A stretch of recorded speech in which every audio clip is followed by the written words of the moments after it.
পুজোর আর মাত্র 2টো দিন বাকি, আর আমাদের এখনও পর্যন্ত শপিং সবটা শেষ হয়ে ওঠেনি।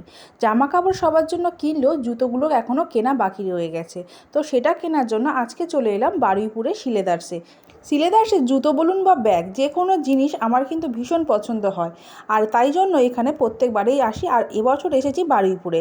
আর এই বারুইপুরের ব্রাঞ্চটা আগের বছর থেকেই ওপেন করেছে, তো আগের বছরও এসেছিলাম আর এই বছরও ফিরে এলাম। আর এখানে প্রথমেই এসে আমার হাজব্যান্ডের জন্য জুতো নিয়ে নিলাম, তারপরে তারপরে আমার মেয়ের জন্য। আর আমার ছেলের জন্য এখানে জুতো হচ্ছে গিয়ে খুব একটা সাইজ আমি পাইনি, ওর পা এখনও অনেকটা ছোটো, সেজন্য এখান থেকে ওর জন্য জুতো কিনলাম না। আর শাশুড়ি মায়ের জন্য জুতো এখান থেকে নিয়ে নেওয়া হয়েছে। তো বাড়ির সবার জন্য শপিং করে এখন আমরা বিল করে নিলাম। জুতো নেওয়ার পর আমরা দুজনে মিলে চলে গেলাম রোল খেতে বেদুইনে।